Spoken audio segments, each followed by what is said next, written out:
Tell us a bit about the Haisla Nation, where you're from. Tell us about the community.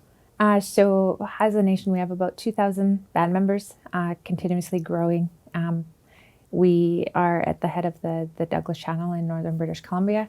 A lot of Canadians might not know this, but your nation has been very involved in the biggest infrastructure project in Canada, which is LNG Canada. Can you talk a little bit about how that happened? The project started out with Shell coming into our territory, introducing themselves. At the time, we had our chief councillor, Alice Ross, who started the beginning stages of what that relationship was going to look like. Now, I've read things from Alice Ross. At first, he wasn't sure what he even thought about LNG. And I would imagine that was the case as well in the community. Like, what is this LNG thing? When it came to any decisions that were being made around economic development, we had many proponents come to the nation at the time, bringing different commodities, potash, coal, LNG.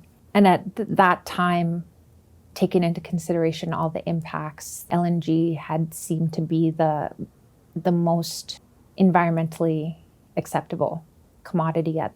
So our council, being essentially led by Alice, started doing their research. And when we weighed the pros and cons of all the proposals that were coming to our territory, it was the most accepted by our people. What were you able to kind of put into the LNG Canada project to make it of value for your community?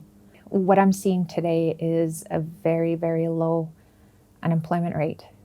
Whether our membership are accessing the employment opportunities on site, or they're accessing higher education through the revenues that we've been able to generate to the community.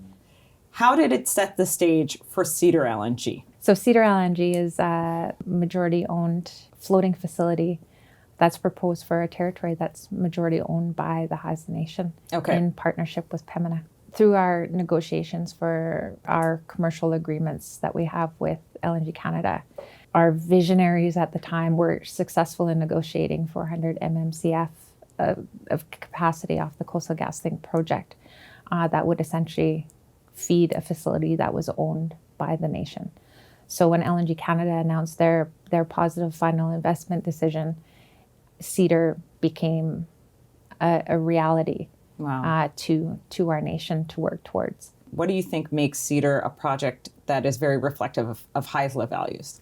We chose technologies that would have less impact on environmentally.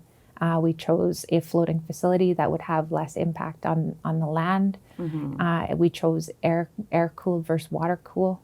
And we wouldn't budge on the fact that we wanted this project to have less impact. Korea, Japan are countries with climate change commitments, just like Canada. Why do they want to buy our gas? Cedar LNG will be the cleanest LNG being produced here in BC and in Canada. And to help them hit their targets is by burning our LNG in the facilities that they have, whether it's for heating homes or powering the facilities that they have in their countries. And I guess that's a good segue into the First Nations Climate Initiative. Can you tell me a bit about that? The First Nations Climate Initiative is a collective of First Nations communities that felt that it was necessary for us to become a part of the climate solutions. As Indigenous, growing up with our culture, we were always taught to take care of our land, our territories, our trap lines. But when we think about it in a global context, it's becoming a part of solutions that are helping other countries essentially reduce their emissions that impact us globally.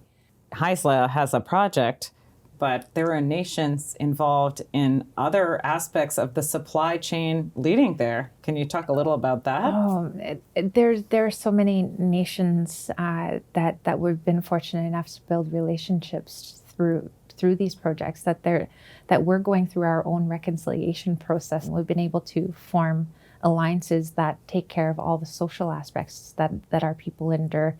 What do the rest of Canada need to know about what's going on here? For the first time, our communities are becoming self-reliant. We're able to become a part of solutions, lifting our people out of poverty through these projects, we're investing in our culture, we're investing in our language, but most importantly, we're investing in our people of today and our future generations. And to be able to witness it today is absolutely tremendous.